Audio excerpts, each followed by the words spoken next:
तो पिछले 30 दिनों में ईरान ने अमेरिका और इजराइल के मंसूबे पर पानी फेर दिया है। ये मंसूबा क्या था अमेरिका का और किस तरह से वो इजराइल के थ्रू इस मंसूबे पर कामयाब होने की कोशिश कर रहा था, बातचीत करने के लिए मयंक मेरे साथ जुड़ गए हैं।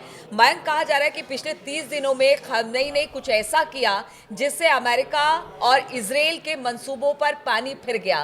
क्या था वो मंसूबा, किस तरह से वो प्लान तैयार कर रहे थे ईरान के खिलाफ, बताइए जरा हमारे दर्शकों। देखिए, सोशल मीडिया पे जो चर्चाएं हैं उसके हिसाब से ये कहा जा रहा है, कुछ एक्सपर्ट्स ये बता रहे हैं कि इस तरह का एक माहौल बनाया जा रहा था कि अमेरिका जो है वो ईरान पे हमला करने वाला है। B2 बॉम्बर्स डिएगो गार्सिया पहुंच गए और अब ईरान पर जो है वो अमेरिका बड़ा हमला कभी भी कर सकता है। लेकिन ये कहा जा रहा है कि अंदर खाने का जो प्लान था वो प्लान ये था कि ये हमला अमेरिका की तरफ से नहीं होना है, ये हमला इजराइल की तरफ से होना था और इसकी डेट भी तय हो गई थी। और ये कहा जा रहा है कि ये इस तरह से अमेरिका और इजराइल का ये प्लान था कि ये दिखाने की कोशिश की जाए कि हमला जो है वो B2 बॉम्बर्स से होगा या अमेरिका के फाइटर्स प्लेन्स हमला करेंगे। लेकिन प्लान ये था कि नेतन्याहू की तरफ से मिसाइल अटैक होना है और फाइटर प्लेन से अटैक होना है ईरान के ऊपर, और हो सकता है न्यूक्लियर इंस्टॉलेशंस भी निशाने पर हों। लेकिन खामेनेई ने ये साबित कर दिया है पिछले 30 दिनों में कि अब मिडिल ईस्ट का शहंशाह ईरान ही है। मिडिल ईस्ट की पॉलिसीज ईरान को अलग थलग करके नहीं चलाई जा सकती। देखिए, खामेनेई ने 3 लेवल पे काम किया पिछले 30 दिनों के अंदर। ये जो रमजान का पीरियड था पूरा, इस दौरान ईरान ने, खामेनेई ने अपनी पूरी ताकत लगा दी अमेरिका और इजराइल के इस प्लान को खत्म करने के लिए।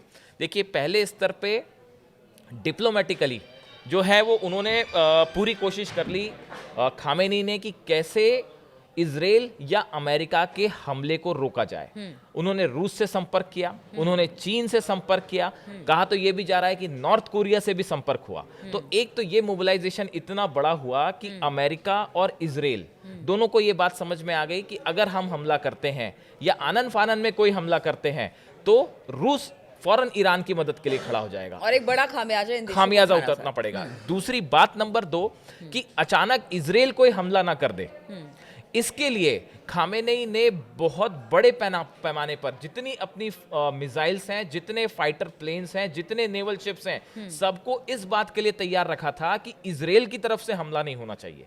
दिखाने की कोशिश ये थी कि अमेरिका हमला करेगा, लेकिन माना यह जा रहा है, ऐसा कुछ एक्सपर्ट्स बता रहे हैं कि प्लान ये था कि हमला इजराइल की तरफ से होना है। लेकिन इस बात को खामेनेई समझ चुके थे, ईरान अच्छी तरह से समझ चुका था कि हमला जो है वो अमेरिका की तरफ से नहीं, पहले इजराइल की तरफ से होना है।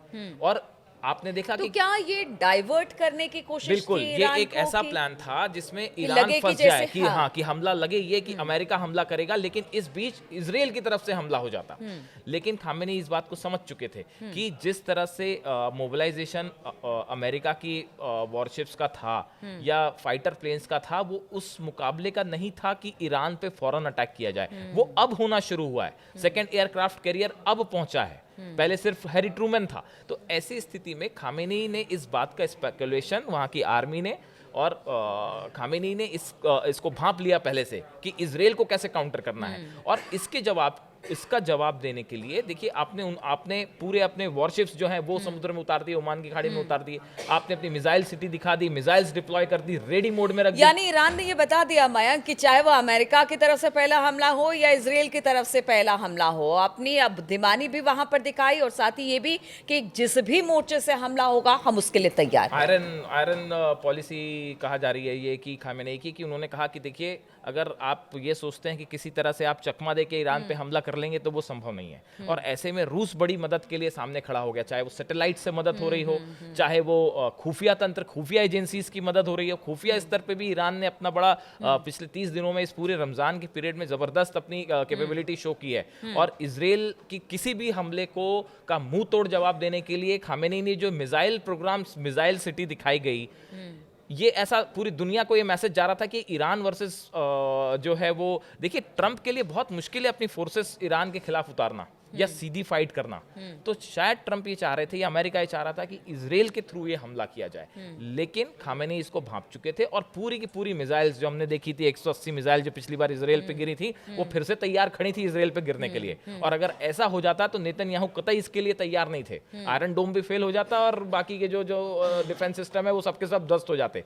तो ईरान की ये जो मेजर बिल्डअप था 30 दिनों के अंदर, इस रमजान के पीरियड में जो बिल्डअप किया उन्होंने, उससे ना सिर्फ नेतन्याहू को बड़ा सेटबैक हुआ, बल्कि अमेरिका का भी जो अमेरिका का एक विंग ये कह रहा था ट्रंप का कि भाई फौरन अटैक कर देना चाहिए ईरान, उसकी पॉलिसी जो है उसका स्पेकुलेशन बुरी तरह से गड़बड़ा गया। और यहाँ पे ईरान ने एक बड़ी लीड ले ली है, और जिसके बाद ये कहा जा रहा है कि मिडिल ईस्ट का अगर कोई सुपर पावर है तो वो ईरान है। बिल्कुल, तो मिडिल ईस्ट का अगर कोई सुपर पावर है तो वो ईरान है। ईरान ने इसे बता दिया है, जता दिया है अमेरिका और इजराइल को। अमेरिका इजराइल की तमाम स्ट्रेटेजी उसने फेल कर दी है। अब देखना होगा कि जिस बात की बात अमेरिका कर रहा है कि देखिए वार्तालाप करने को वो रेडी हैं, तो ऐसे में ये कहा जा सकता है कि एक तरफ तो अमेरिका और इजराइल लगातार कोशिश कर रहा है कि घेरे ईरान को, लेकिन ईरान ऐसा करने नहीं देना चाहता है। और इस खबर पर लगातार हमारी नज़र बनी रहेगी। आप बने रहिए हमारे साथ।